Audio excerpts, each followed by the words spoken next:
NewsX and I'm Megha Sharma. Talking about India-Canada ties, they have been seeing fresh momentum since the beginning of 2025, right from Marani, who was elected as the new Prime Minister of Canada.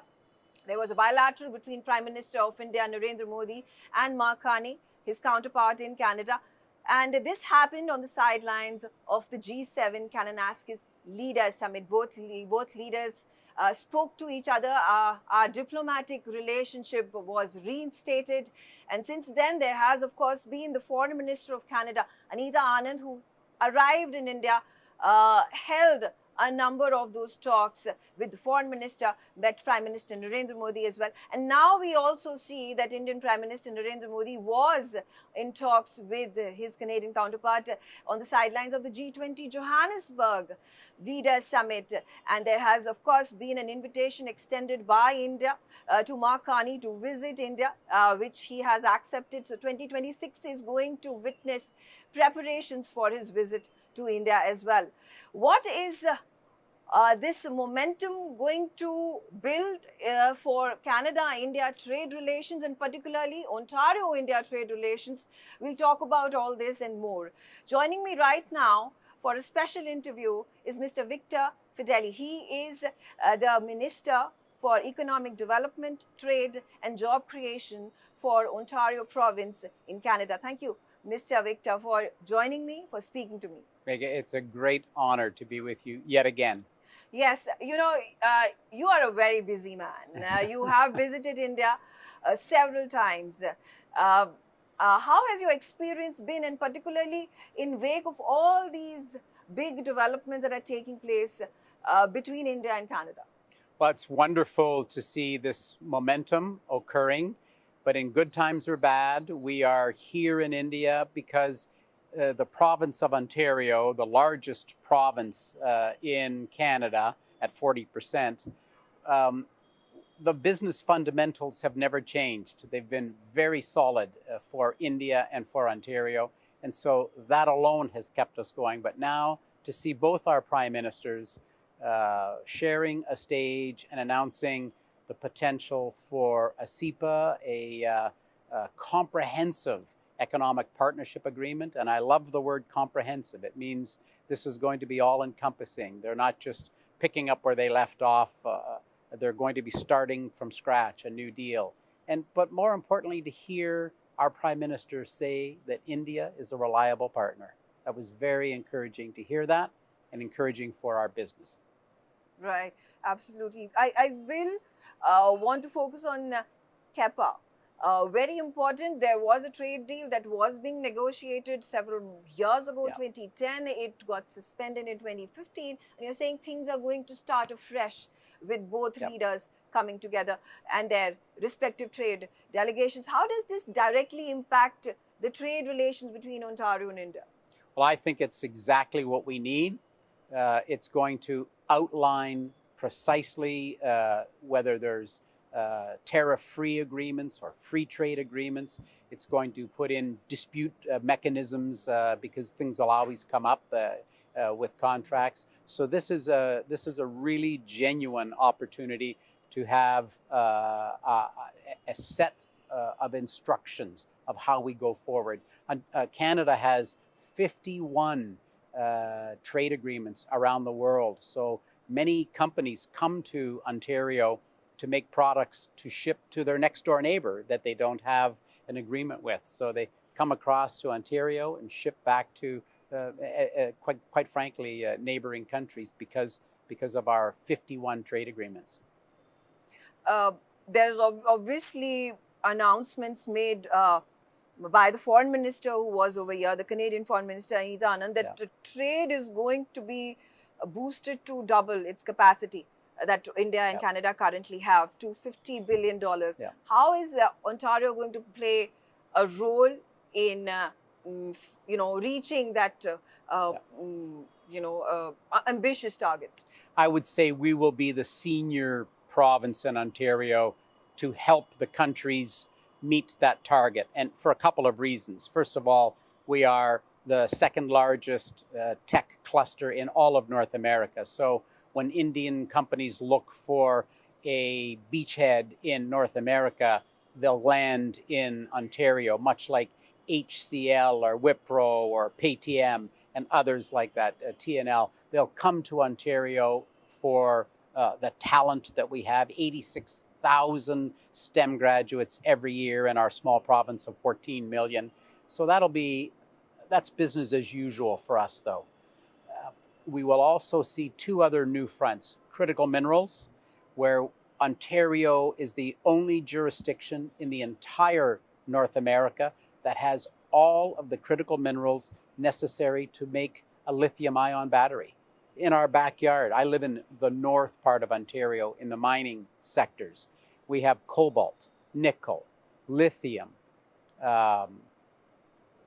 graphite, all of these pieces. So we are looking for partners, yes, from India and around the world, who will help us in processing these minerals, and they can have offtakes from that. We want to pull the rocks out of the ground, but add value to them in Ontario. We want to process them in Ontario.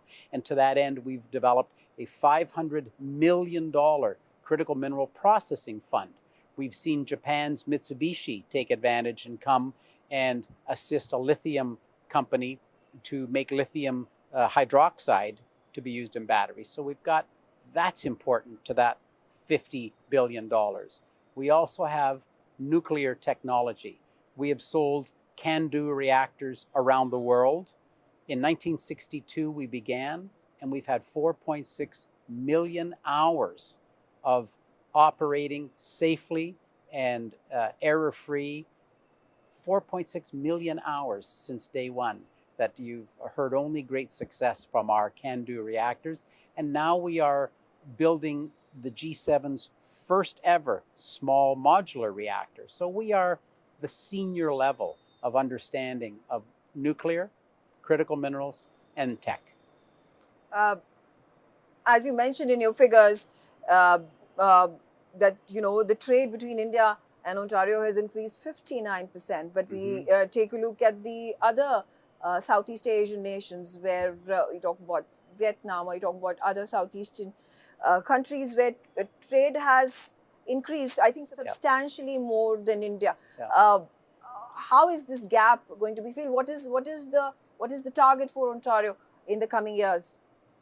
Well, the target is to honor the federal government's arrangement of hitting $50 billion by 2030. It's going to be very aggressive, but we think we have exactly what it takes to get there. And yes, there's work to do. There's much more work to do. We've sputtered over the last couple of years with federal geopolitical circumstances. So we have seen others like Vietnam and other countries in Southeast Asia far surpass that 59%. We have a lot of catching up to do, and we'll get there because we have both countries have what it takes to get this done. You met the Indian Commerce Minister Piyush Goyal only yesterday. Very positive statements coming in from you and the Commerce Minister. There was the Indo-Canada Business Chamber dialogue that happened yesterday as well. What are the key takeaways? Well, meeting your Commerce and Industry Minister was one of the highlights of the trip. He is just a remarkable minister and really wants to get this done. It was no pomp and circumstance, jackets off, sleeves rolled up, get down to work and talk about, how do we make this happen? Let's talk about a plan to go forward. So I was very encouraged by that. Look, I think the elephant in the room, or the two elephants in the room, are the United States and China. The United States, to us in Canada, is no longer a reliable partner. They're still our largest partner. They always will be. They're next door. 80% of our trade around the world is done with the United States. I mean, it's just so easy to get on a plane in the morning. We have a 70-cent dollar compared to the United States. You get on that plane, you go down, you fill your order book, and you come home. If you can't do that, you shouldn't be working for the company, So, but they're no longer a reliable partner. And China, they have completely weaponized critical minerals. And so it puts us in the arms. I call it the Trump accelerator. We've always been friends with India, but maybe we have a little bit of a kick in the pants in Canada out the door to go and explore the rest of the world, where we only do 20% of our trade. I was coming to that. Do you think the trade tariff war that has been waged by US President Donald Trump, 35% tariffs that have been imposed on Canada, talking about the auto and metal industry that has been heavily impacted because of this tariff war. Yeah. Do you think Canada has been pushed in the direction of global South, Southeast Asia, and specifically India? And the momentum has gained a fresh impetus, perhaps by this trade war that we witnessed today. Absolutely, it's an unprovoked trade war. We're like every other country. We have 50% tariffs on steel and aluminum, if you can imagine, 45.5% on softwood lumber, and the tariffs that you spoke about are standard on almost everything else. It's really woken the world up. But to be clear, we had been pushing for greater trade around the world. Last year, before Trump, before Liberation Day in January, last year we had 409 international companies land in Ontario, invest $40 billion, and hire 24,711 people. So we have been growing outside of the United States, but certainly this has given us the impetus. Let me add, in Europe, they have 27 countries with generally free trade. United States, 50 states, generally free trade. In Canada, we have 10 provinces and 3 territories, and it's easier to ship a product to Texas than to Alberta or to another province. If you have a tractor trailer and you're driving from the Atlantic Ocean to the Pacific, you're going to cross 10 provinces and 3 territories. You have to pull over in each province and change the tire pressure in your tractor trailer. All 18 wheels either add air or take it away. Now, can you imagine the ridiculousness of this kind of